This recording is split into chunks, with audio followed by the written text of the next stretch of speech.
We are also live on all our social media platforms. Kindly for your suggestions, comments, or even where you are watching us from this Sunday, they are very much highly welcome, and I will be sampling some as we proceed with this bulletin. Straight to the news, residents of Karori and Nyamadombe villages within Gatundu North Kiambu County are crying foul over increased cases of cattle theft in the area that has caused them huge losses. It is reported that the cattle rustlers mostly target serviced cows over curfew hours, forcing the owners to spend sleepless nights guarding their livestock. A recent case is that of a pregnant cow at Nyamatumbe village in Gatundu North, where the rustlers slaughtered the cow, dumping the fetus and made away with the meat. Akakusukua ng'ombe yangu. Nasikia ng'ombe naenda nisikia mlio huko nje. Mamangu anasema ng'ombe yangu, nikamuliza ni nini ng'ombe inafanya, ati ilichukuliwa na wezi. Mamekuja kwangu jana asubuhi usiku, manafungua lakini hako na makufuri hawezi kuingia. For David Mungai, however, he was lucky to have saved his 2 cows in the wee hours of Thursday night when the rustlers had attacked to Stella. Niliamuka kama saa 8 kasorobo, maana niliposikia mbuzi anatoa sauti fulani. Nilipoamuka nilikuta jamaa mmoja ana nguo nyeusi. Sikumtambua maana ilikuwa usiku. Nilipotoka nikiwa na bakola, nikakuja hapa nikakuta ng'ombe wangu hawako. Nikaenda na vijana wangu kujuguza kwamba kama ng'ombe wangu wamefungiwa pale. He found his cows tied on a tree away from the cowshed as the rustlers ostensibly awaited transportation. Maana kulingana mpango iliwakuwa kwamba hawa wamekuimba, na nafikiria wengine ni wa kijiji hiki walikuwa na nia wakifunga ng'ombe pale, waite pika bikuja ichukue ipeleke mahali sijui wanapeleka wapi. Hiyo wizi inatusubua sana kwa sababu hatujui hawa wezi wanatoka pande gani na wanapanga kufanya nini. According to them, the rustlers have mastered the homesteads with expectant cows where they cunningly managed to steal. Barely 2 months, residents of Ngorongo village, which is 3 kilometers away, protested over rampant cattle theft in the area. Farmers are now pleading with local authorities to intensify security before their livelihood is affected. Kamchemenza for Lunchtime News.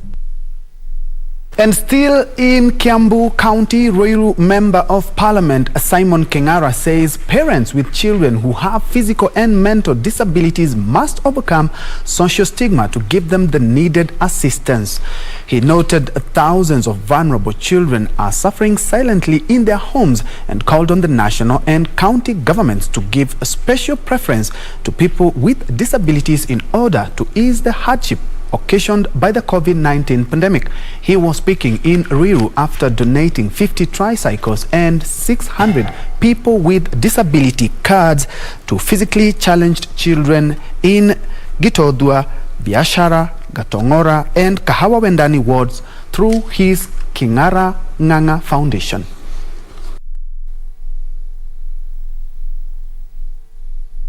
Kuna changamoto sana kutafuta walemavu kwa sababu wazazi walikuwa wanafunga watoto na nyororo kwa nyumba, wengine wanafugia kwa nyumba. Watu wengi wamejitolea kutoa walemavu au watu walio na shida mbalimbali kwa uwazi, na tukaweza kuwasaidia au kusaidiana na wao kupata kadi, kufanya assessment ndio waweze kupata vitu vilivyo na gurudumu. Hawa walemavu watu wengi walikuwa wanawategemea, hata mapato hakuna. Kwa hivyo sisi ndio tukaona ni vizuri hata hawa watu walio na shida moja au nyingine waweze kujitegemea wenyewe. Parents and guardians have been urged to be extra cautious and always track the movement of their children in the wake of abduction cases being reported in various parts of the country. Additionally, a section of religious leaders in Isiolo County say there is need for a multi-sectoral approach to enhance surveillance and safeguard children from potential harm. At a graduation ceremony for grade 1 pupils in Isiolo County, a section of leaders linked irresponsible parenting to rising cases of child abduction and trafficking. Wasasi, kufua mzazi si duty, it is a role. Si duty ni nini? Iyo ni ya lazima kwa sababu huyu mtoto aku-apply kuwa wewe ndio mzazi wake. Kwa hivyo kama alihappen kuwa mtoto yako au watoto ni lazima watunzwe. Katika mwongozo wa usimamizi wa shule, ile inaitwa Basic Education Act, wazazi wako na jukumu ya kumotivate the teachers to teach and the learners to learn.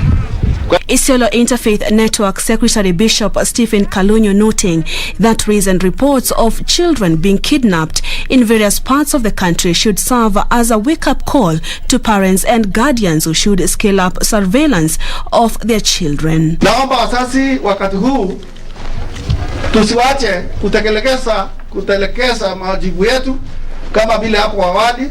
Hali ni mbaya kwa watoto. Kumechipuka siku hizi kumechipuka wizi ya ng'ombe ya watoto. This as a middle-aged woman in Mombasa County came out publicly to deny information circulating on social media linking her to child trafficking. Sarah Aden, who addressed the media in Mombasa town, expressed shock and disbelief that people can spread such news without evidence. It has come to my attention that there's a picture of mine that is circulating around the social media platform that I'm a child trafficker, and I just came to the public to let them know that these accusations are false and they are very serious allegations. Her lawyer and a human rights organization based at the coastal region are now calling on investigative agencies to probe the matter and help Aiden clear her name. Yesterday we reported the matter at Central Police Station Mombasa. Then we were advised to also report to the DCI, which we did. So the matter is with the DCI. Few suspects have been arrested regarding these allegations. But as it is, our client is very scared. She has not reported to work. She stays at different locations because now she fears for her life because of these allegations. Mombasa County Commissioner Gilbert Kitio has warned residents against irresponsible social media use. Please, I want to urge our people in Mombasa and in Kenya, let us desist from these rumors. Because at the end of the day, some people will suffer. In Mombasa, we don't have even a single case of a child, of a person who has been kidnapped. And still on security, the Turkish ambassador to Kenya, Ahmed Semil Mirogli, says Kenya and Turkey will continue to operate in the fight against terrorism. Speaking during the commemoration of the Turkish Democracy and National Unity Day in Nairobi, the envoy says Turkey was ready to share experience with Kenya in the field of security technology.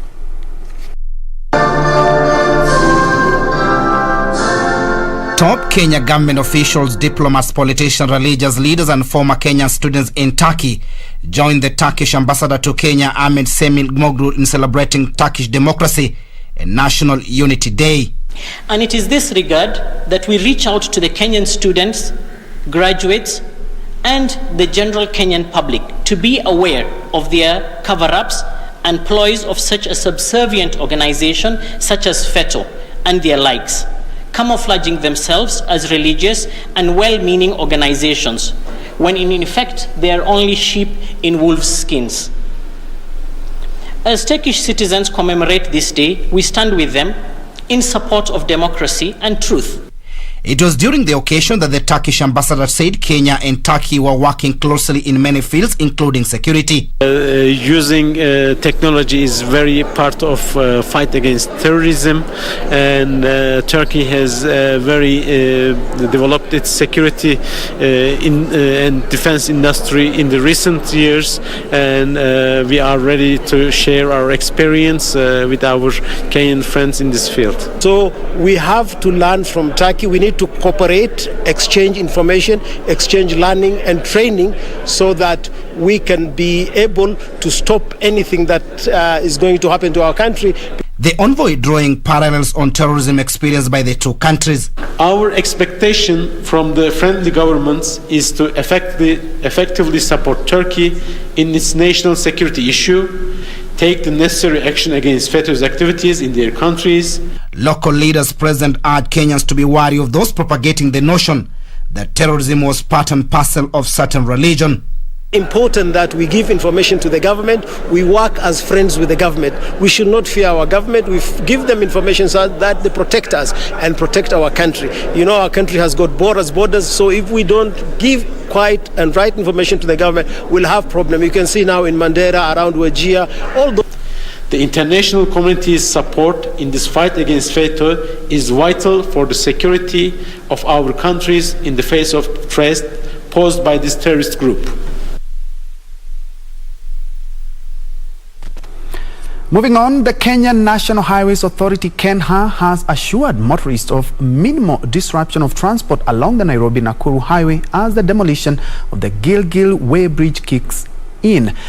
Cluster manager at the Gilgil toll station, Maurice Ademba, said the work is expected to commence during the curfew hours and at night when the flow of traffic is minimal. Motorists have been urged to use the Jambini flyover near Soko Mjinga Market, the Jambini Engineer Ol Kalau Gilgil route or the Lanet Dundori Ol Jororok Ol Kalau Engineer Jambini flyover.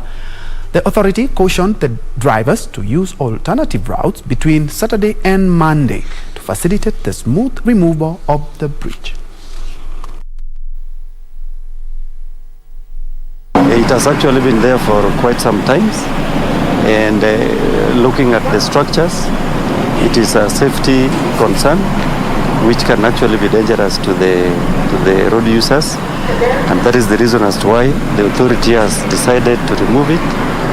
And besides it, you can see we have also done another one.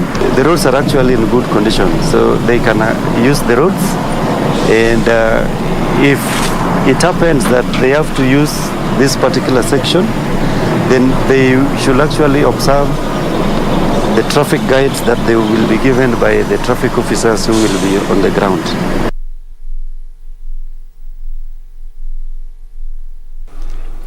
The construction of the proposed safe border market for traders at Soko Posta in Busia County is ready after the site was handed over to the contractor. Trademark East Africa, in partnership with county government of Busia, handed over the site for the construction of the modern market that will be done in 2 phases at a cost of 53 million shillings. Busia County Trade Chief Executive Committee member Judith Maketso noted the market will have various sections, among them a section for lactating mothers, refrigeration and stalls that will be lockable, which will improve the lifestyle of women while they carry on with their businesses.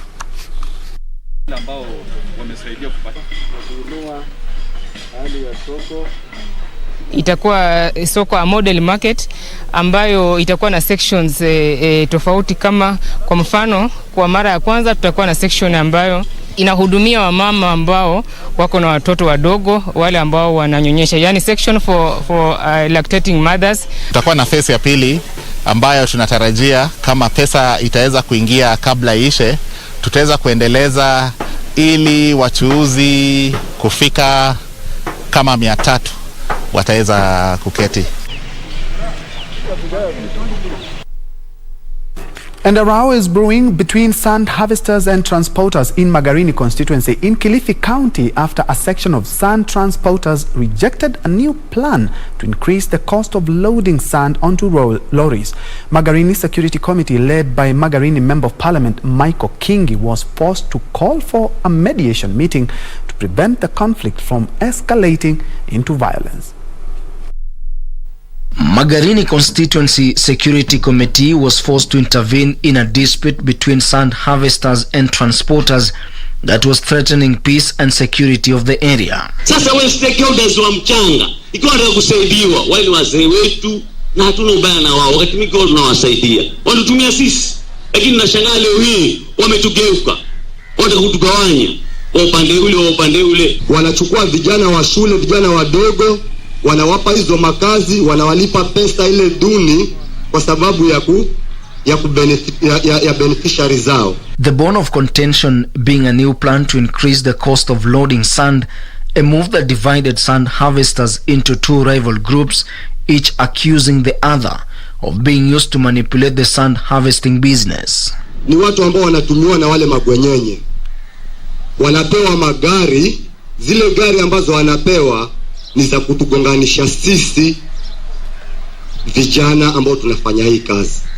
During the meeting attended by Magarini Member of Parliament Michael Kingi and Kilifi Deputy County Commissioner Abigail Moloi, the sand harvesters agreed to speak with one voice to ensure smooth operation of the business. Yangu ni ushauri, lakini uamuzi mnao nyinyi wenyewe. Na leo naambia kwamba mmekalia dhahabu, mmekalia gold. Mchanga huu wa Magarini, mchanga huu wa Mjanaheri mpaka Ngomeni ni dhahabu ndani ya nchi hii. Ben Chumba, Lunchtime News. You are watching KBC Lunchtime News at about 17 minutes past the hour. We are taking our first breather, but let me appreciate Alano Nyamawia watching from Mombasa, Mari Kesh following from Nanyuki, Rimba Mwadeche watching from Watamu Center, Paul Waweru, you are also tuned in. We have more news, including a new Copa America champions. Details coming up next.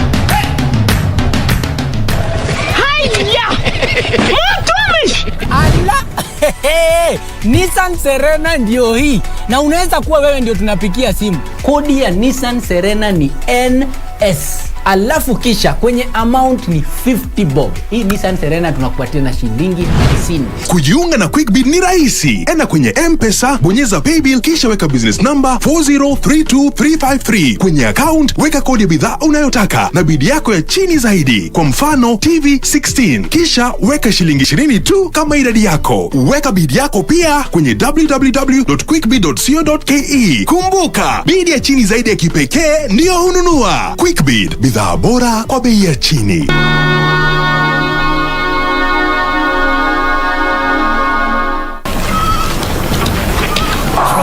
Father's house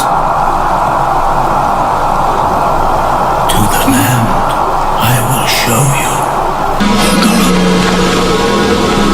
Give me the strength to do what I must.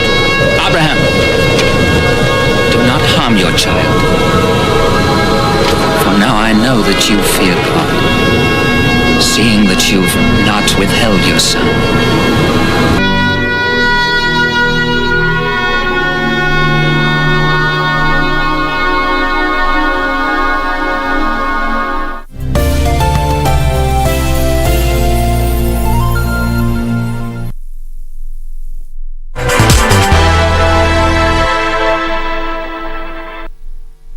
Welcome back and thanks for keeping it KBC. Moving on, a widow's care center has been established in Kanyasa Ward, Nyatike constituency within Migori County to alleviate the suffering the group undergoes in their lives.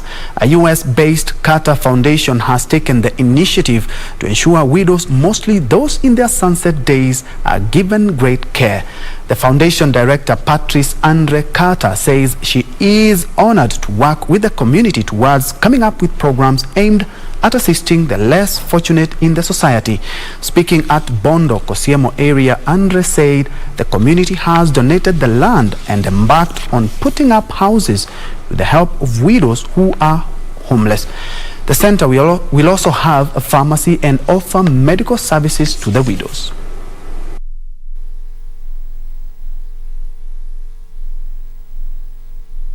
So just giving hope back to someone that is hopeless, and to come back to see how beautiful Mr. Joseph and his family trusted me enough to give me an acre of land. One thing, Carter's foundation is a foundation of integrity.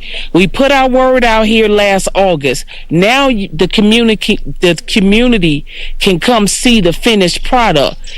Besides that, there are some widows. You have heard in this area where people even take when their brothers died, and their brothers of this man can even go and they will take all the piece of land left to this widow, and then she becomes now completely hopeless and no one in their place. So those are the kind of people we can even give a kind of a place they can even take some refuge for the time being, when we're looking after what we can do in future. So we are very thankful for them for that, and if this one is going to continue, we shall be very happy with them. So some politics now, where a section of ODM party leaders in Kakamega County have asked NASA affiliate parties to join hands with former Premier Raila Odinga and back him for the top seat, claiming he has a better chance of winning the 2022 general polls. The leader saying that other parties are free to form a coalition with ODM on condition that they back the party's aspirations in the coalition. Nominated Senator Naomi Shinyonga said the planned party grassroots elections have been transparent and should be transparent rather, in a bid to strengthen its structures and pump in fresh energy to steer the party to other levels. Tuna Mheshimiwa Raila Odinga na yule ambaye atataka labda katika NASA anataka kuwa ndio flag bearer, basi aje basi apambane na Raila katika nomination. Akimshinda Raila basi tutamuunga mkono, lakini kwa sasa tunajua kwamba Raila is very popular in this country, and this country is looking up to and forward to Raila's leadership. Kila mtu mwenye anataka kuania kiti fulani apewe haki yake na apewe nafasi, lakini kuna nia haswa sana kwa uongozi. Chama imefifia kwa kaunti, na hiyo nitasema ukweli. Elsewhere, a Kilifi-based roofing company has partnered with a local financial institution to roll out an environment conservation initiative that will see the planting of 1,000 tree seedlings and creation of employment opportunities in the coastal region.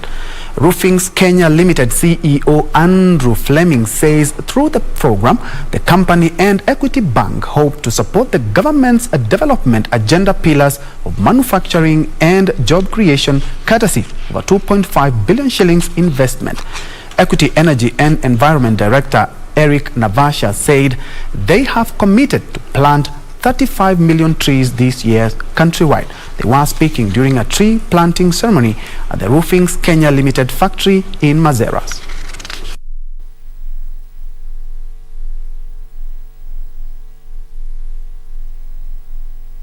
Committed as an organization to plant 35 million trees in this country. So this partnership allows us with Roofings to start greening this environment. This is a new factory.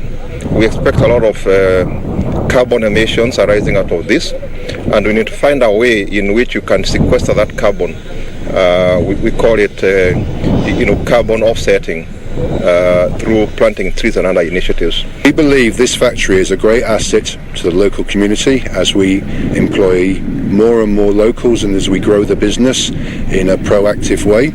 And not only will you have the benefits of the jobs here in the factory itself, but in the services, the transport and all the other services that we require for this business to operate successfully.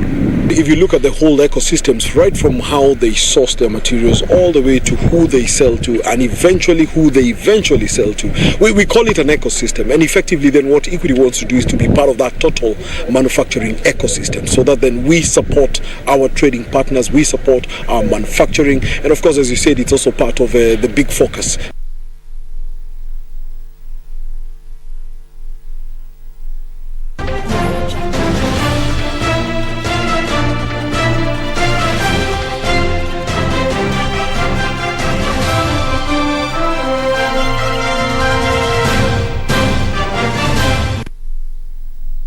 In sports, Lionel Messi ended his wait for a first major international title as Argentina beat Brazil 1-0 last night in the Copa America final in Rio's Maracanã Stadium. The lone goal was netted by PSG's Di Maria after taking down Rodrigo de Paul's lofted pass. To another champion, Raja Casablanca of Morocco netted twice in the first half and claimed a 2-1 win over Algeria's JS Kabylie in the CAF Confederations Cup final to lift the trophy last evening in Cotonou, Benin. This was the second time for Raja to clinch the trophy since the inception of the cup. On that note, we wrap up Channel 1 Lunchtime News. Thank you so much for keeping me company, including Shokat Ali, Aaron, Rian Rotich. You were watching from Kericho, Edwan Rono from Sarmakaptumo, and also Edwan, you were also tuned in. Thank you so much, and on behalf of everyone who has made this a success, my name is Bentroy Njue. Byron Abuli has been our sign language interpreter for this afternoon. Remember, for more of this and much more, check out our website at www.kbc.co.ke. Have a blessed afternoon.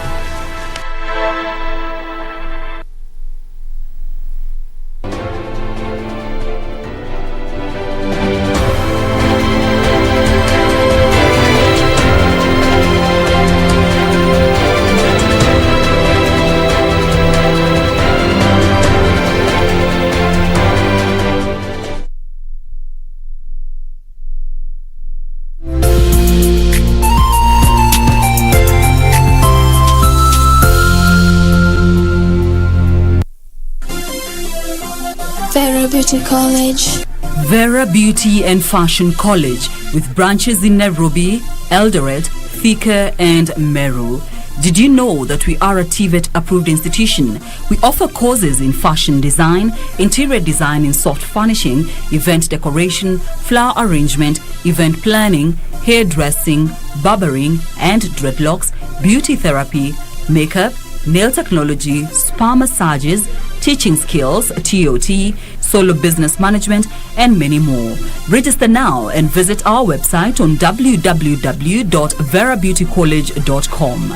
You can also call on 0725-923-550 Nairobi branch, 0728-087-689 Eldoret branch, 0722-227428 Thika branch, 0725-000-706 Meru branch. Vera Beauty and Fashion College, a TVET approved institution.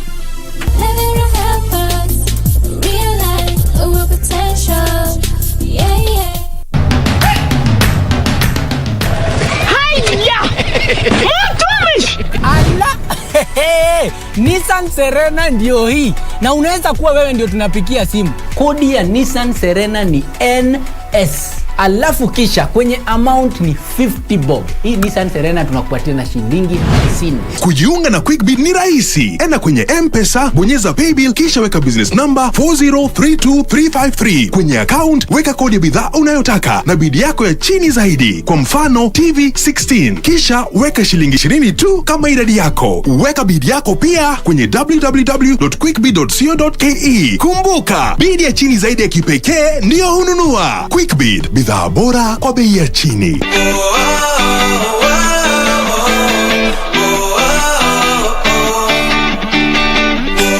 It involves money, lust, love, romance in a foreign country, and witchcraft. Nilikuwa zile za, you know what, let's see how this goes. Hopefully it will end up well.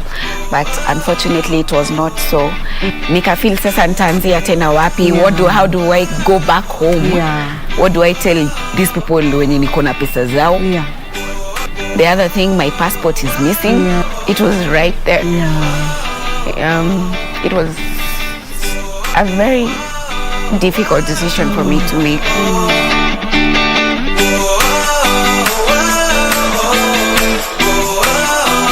For many years you watched me in front of your screens as I brought you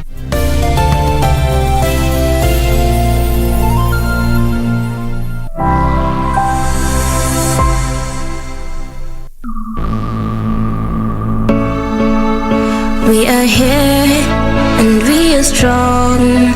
Let's be counted as we move on. Make a difference, change lives as we tell our different stories. We are capable, beautiful. We are born to do great things. We're unstoppable, incredible, 'cause we're differently abled, differently.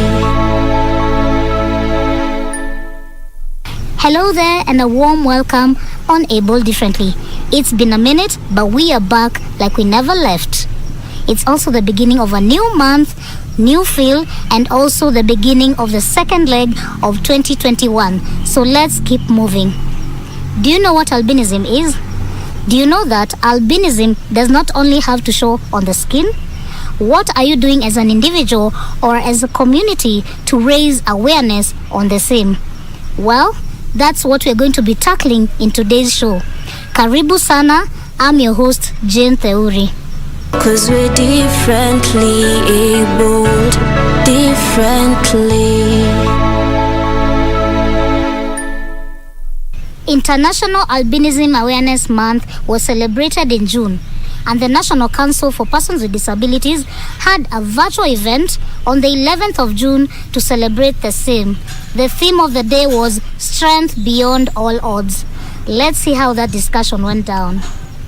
2021 marked the 7th International Albinism Awareness Day with the theme Strength Beyond All Odds. With the COVID-19 restrictions, the National Council for Persons with Disabilities opted for a virtual event. This year, the day is marked virtually due to matters COVID and restriction and the protocol thereabout on COVID-19. This is the 7th commemoration of the International Albinism Awareness Day, and I look at it as a big milestone on amplifying the voices of persons with albinism. NCPWD is mandated to coordinate all issues that concern persons with disabilities. For people with albinism, the Council has National Albinism Support Program. This program was born out of efforts of a lot of people. Around 2005, there were, that is when the albinism advocacy movement was born by persons with albinism forming organizations, and the most notable one is ASK, or Albinism Society of Kenya. It's also a FAIR, Albinism Society of East Africa.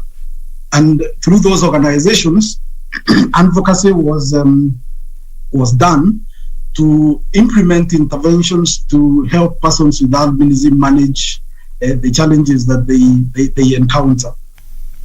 However, there are challenges faced. Program challenges, and this was mentioned by the director, is that the census 2019, last year but one, identified 9,729 persons with albinism, and as I have mentioned, we are only covering that 800. So we have the challenge that we have not managed to serve and reach every one of our targets. And this is a challenge that we are ready to face and deliver services to all persons with albinism across the country. The second one is a difficulty in mainstreaming program activities in healthcare facilities and systems. We would like hospitals to integrate for example, the screening of cancer screening for persons with albinism into their own system, so that it is routine and persons with albinism know when they can visit the hospitals and get such services. Persons with albinism have had to find ways to achieve whatever they want in a society where they are not fully embraced.